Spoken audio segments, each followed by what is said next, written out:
বগুড়া শেরপুরে এরা একটা যুদ্ধ করে, বল্লম সিং রাজার সাথে একটা যুদ্ধ করে। জি জি। যুদ্ধ করে সেখানে তার বল্লম সিং রাজাকে পরাজিত করে।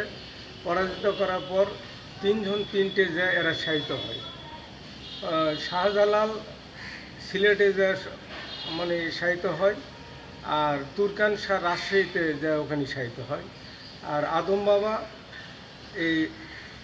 বাবা এখানে এসে শায়িত হওয়ার পর এই জায়গার নাম, এনার নামই নামকরণ হয় এখানে আদমদিঘি। আদমদিঘি।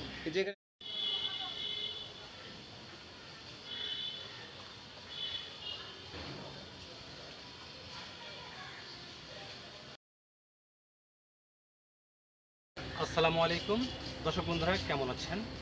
দর্শক বন্ধুরা, আজকে আমি এমন একটি জায়গায় রয়েছি, দেখেন আমার পাশে বিশাল বড় একটি দিঘি, এটা হলো আদমদিঘি। দর্শক বন্ধুরা, আমি রয়েছি এখন বগুড়া জেলা আদমদিঘি উপজেলায় সে আদম বাবার মাজার শরীফে। দর্শক বন্ধুরা, আমাদের এই বাংলাদেশে ইসলাম প্রচার করার জন্য অনেক আল্লাহর ওলি এসেছিলেন, তার মাঝে তিনটি সমন্বয়ক ছিলেন, আর একটি সমন্বয়ক এই আদমদিঘিতে ছিলেন এই আদম বাবা। দর্শক বন্ধুরা, আমি যাচ্ছি সেই আদম বাবার মাজারে এবং আপনাদের দেখানোর চেষ্টা করব। দর্শক বন্ধুরা, ভিডিওটা না টেনে সম্পূর্ণরা দেখবেন। যদি আমার ভিডিওটা ভালো লাগে থাকে তাহলে লাইক দিবেন, শেয়ার করবেন, কমেন্ট করবেন এবং আমার চ্যানেলটা সাবস্ক্রাইব করে সাথে থাকবেন। ধন্যবাদ, ভিডিওটা দেখতে থাকুন।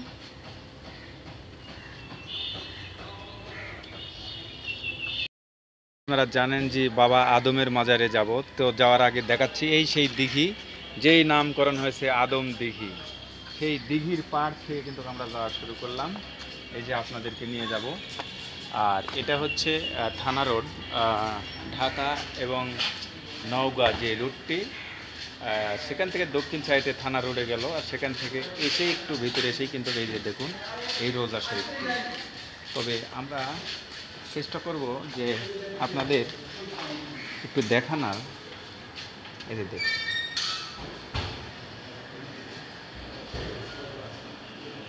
ওলি আল্লাহ বাংলাদেশে এসেছে ইসলাম প্রচার করার জন্য, যুগে যুগে কালে কালে অনেক দার্শনিক আল্লাহর ওলি তারা কিন্তু এসেছে ইসলাম প্রচার করার জন্য এই বাংলাদেশের এই ভূমিতে। কিন্তু বাংলাদেশে এই উপমহাদেশে যে ইসলাম প্রচার করার যে তিনজন মহাপুরুষ, তার ভিতর কিন্তু এই বাবা আদম তিনি কিন্তু একজন। আর একজন হলো তুরকান শেখ মানে শেরপুরে তিনি সাহিত্য রয়েছেন, এবং শাহজালাল ইয়ামিনী রহমতুল্লাহ তিনি কিন্তু সিলেটের জমিনে রয়েছে। তো যাই হোক, আমি কিন্তু আপনাদের দেখানোর চেষ্টা করব সেই মাজারে কিন্তু আমি এসেছি। আর দেখুন অনেক সুন্দর কিন্তু এই মাজারটি, আমাকে অনেক ভালো লেগেছে। এখানে হয়তো বা এখানে কোনো তার কাছের মানুষ এখানে রয়েছে, এখানে খাদেম যদি থাকে তাদের সাথে কিন্তু কথা বলে আমরা জানানোর চেষ্টা করব। এই যে দেখুন অনেক সুন্দর মাজার। এই যে দেখুন, আমি যদি একটু দূর থেকে যদি দেখার মতো ওলিয়ে কামেল হযরত বাবা আদম এখানেই কিন্তু ঘুমাচ্ছে। এই যে দেখুন, আর এই মাজারে অনেক সুন্দর দৃশ্য, আমি আসলে এরকম দৃশ্য এর আগে দেখিনি, এবং অনেক সুন্দরভাবে কিন্তু সাজালো গুছানো, এবং অনেক সুন্দর কিন্তু কারিকার্য দিয়ে কিন্তু এই মাজারটি। কিন্তু এই মাজারে যারা এখানে রয়েছে আমরা জানার চেষ্টা করব যে এখানে যে দায়িত্ব রয়েছে আসলে ভিতরে যাওয়া যায় কি না, কী অবস্থা। তবে এতে দেখুন এই পাশেও কিন্তু একটি দিঘি, যে দিঘির নামকরণ হয়েছে যে আদম দিঘি, সেটা কিন্তু আপনাকে এখন আমি দেখাবো আপনাদের। যে এই আদমদিঘি উপজেলার নাম হয়েছে কিন্তু আদমদিঘি। আদম বাবা এখানে ঘুমিয়ে থাকার কারণে দেখবেন এখানে বিশাল বড় একটা দিঘি, এটা দক্ষিণ পাশে। এই হচ্ছে তার মাজার। এই পাশে যদি আমি আরেকটি দেখাই উত্তর পাশে, সেখানেও কিন্তু বিশাল একটা দিঘি, মানে দুই পাশে দুই দিঘি, আর মাঝখানে আছে আদম, এই জন্য হয়েছে আদম দিঘি। তো এই দুইটি দিঘি কিন্তু দেখার মতো। আর এখানে যদি যারা আসবেন তাদেরকে বলতেছি, যারা ওলিয়ে কামেল, যে তিনজন মহাপুরুষ ইসলাম প্রচারের যে দায়িত্ব নিয়েছিলেন, যাদের নেতৃত্বে কিন্তু এই বাংলাদেশে ধর্মীয় যুদ্ধ হয়েছিল, তার মধ্যে কিন্তু এই ওলিয়ে কামেল এই বাবা আদম, এই যে দেখতে পাচ্ছি। আর এখানে আর একটি রোজা দেখতে পাচ্ছি, এটা হজরত আলহাজ জয়নুদ্দিন আহমেদ দরবেশ সাহেব, এই যে দেখুন। আর এটা যদি আমরা মনে করি যে এটা কত সালে, এখানে হয়তো বা লেখা রয়েছে, এটা দেখুন পুরো এটা 1200 খ্রিস্টাব্দ, মানে অনেক পূর্বে। তাহলে 1200 আর এদিকে 25, 850 বছর। জি, এই যে দেখুন 850 বছর পূর্বে। তো আমি এই কথাই বারবার বলি যে আপনাদের অনুরোধ থাকে, আপনারা জানেন যেখানে মাজার সেখানে আমি যাওয়ার চেষ্টা করি, তুলে ধরার চেষ্টা করি। আমি থাকুন, আমি আসলে এখানকার স্থানীয়দের সাথে কথা বলবো যে এই মাজার বিষয়ে। চলে এসেছি সেই বাবা আদম রাদিয়াল্লাহু মাজার শরীফে। দর্শক বন্ধুরা, তারা ইসলাম প্রচার করার জন্য এই বাংলার জমিনে এসেছিলেন। দর্শক বন্ধুরা, এই সেই বাবা আদম এখানে যে সাহিত্য রয়েছেন, উনি এই বাংলাদেশের যে 3 জন সমন্বয়ক ছিলেন, যে যুদ্ধ পরিচালনা করতেন এবং নেতৃত্ব দিতেন, তার মধ্যে এই একজন ছিলেন বাবা আদম। দর্শক বন্ধুরা, আপনারা সাথে থাকবেন, ভিডিও না টেনে কন্টিনিউ দেখতে থাকুন। আমি চেষ্টা করব পুরা এখানকার যে ইতিহাসটা আসলে কত সালে সে এসেছিল। এটা আমি দেখলাম যে 1200 খ্রিস্টাব্দে, মোটামুটি 800 বছর উপরে আর কি ইনি এসেছিলেন এই বাংলার জমিনে, এবং এখানে যুদ্ধ সময় সে শাহাদাত বরণ করেন এবং এখানে তার শেষ সমাধি। দর্শক বন্ধুরা, আপনারা সাথে থাকুন, আমি দেখানোর চেষ্টা করি।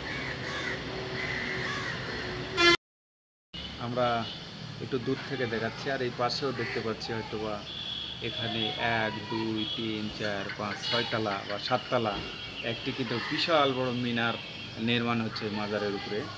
আমরা চেষ্টা করব মিনারের উপর থেকেও আপনাদের দেখানোর। তবে এই যে দেখুন, অসাধারণ একটা মাজার, যেই আদমের নামেই কিন্তু এখানে নামকরণ হয়েছে আদম দিঘি। আর এই মাজারের 2 পাশে দিঘি, মধ্যে রয়েছে মাজার বা রোজা, এর জন্য হয়েছে আদম দিঘি।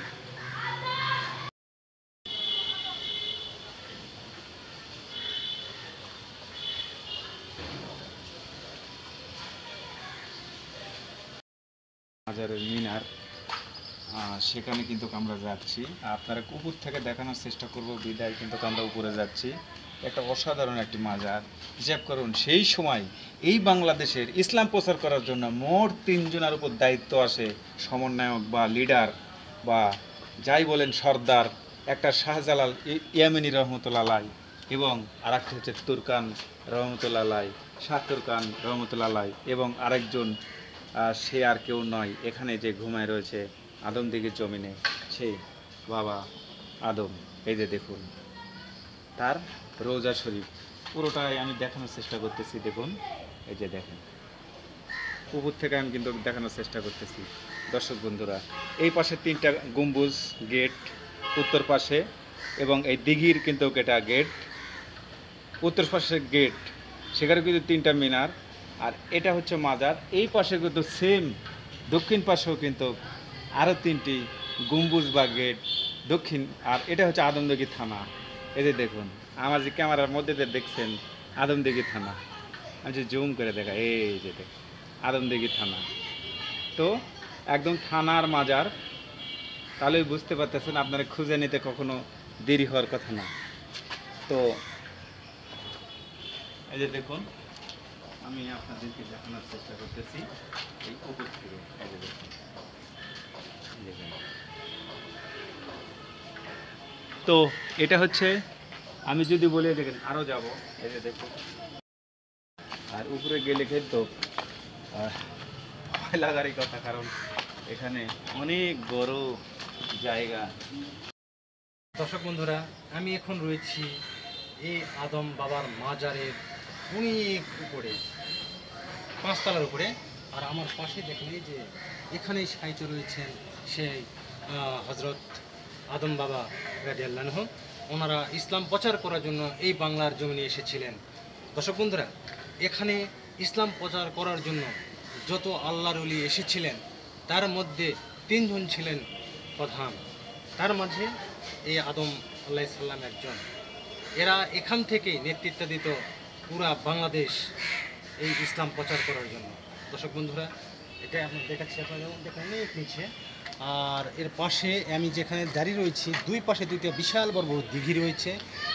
আমার ডান পাশে একটা দিঘি রয়েছে, বাম পাশে একটা দিঘি রয়েছে। তার পাশেই অবস্থিত আদমদিঘি উপজেলা থানা। দর্শক বন্ধুরা, আমি ভিডিওটা আপনাদের দেখানোর চেষ্টা করলাম। কেমন হয়েছে জানি না, কিন্তু আমার কাছে অনেক ভালো লেগেছে। দর্শক বন্ধুরা, অবশ্যই ভিডিওটাতে লাইক দিবেন, শেয়ার করবেন, কমেন্ট করবেন। ভিডিওটা দেখতে থাকুন।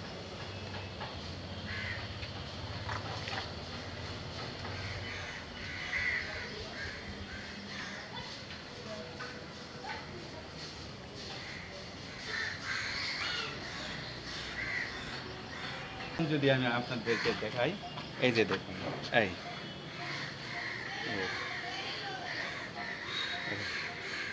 অসাধারণ অসাধারণ, এই যে দেখুন, ঠিক আছে, ওই যে থানা ভবন আর এই মাজার শরীফ।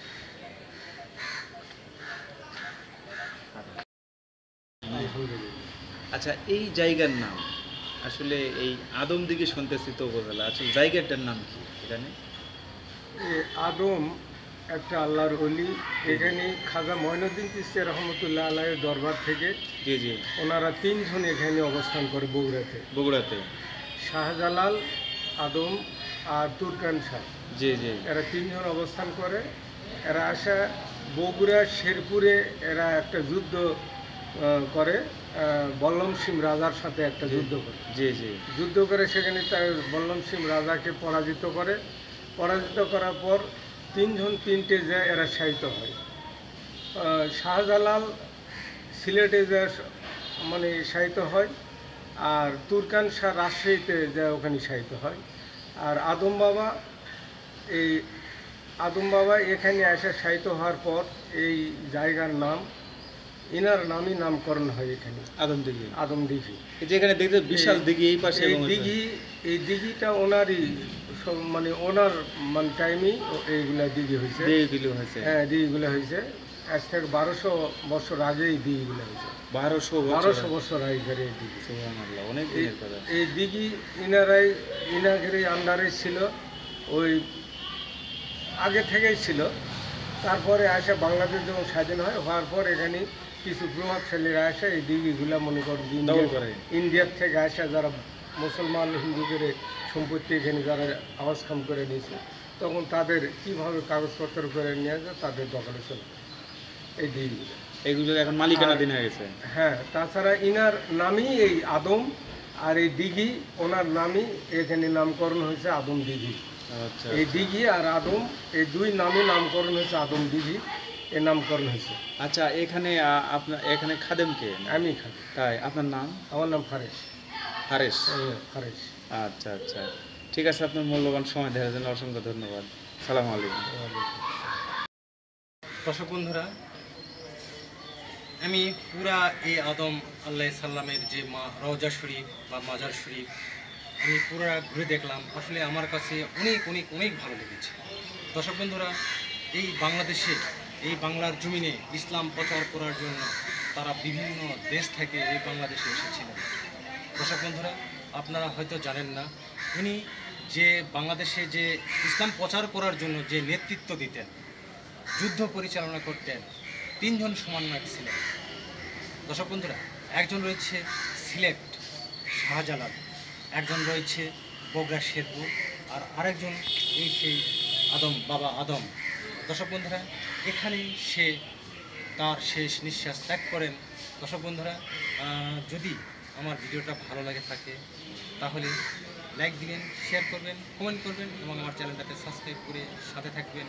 আমি বিদায় নিচ্ছি এই আদম বাবার মাজার থেকে। ভালো থাকবেন, সুস্থ থাকবেন, আবার দেখা হবে নেক্সট কোনো ভিডিওতে। আল্লাহ হাফেজ।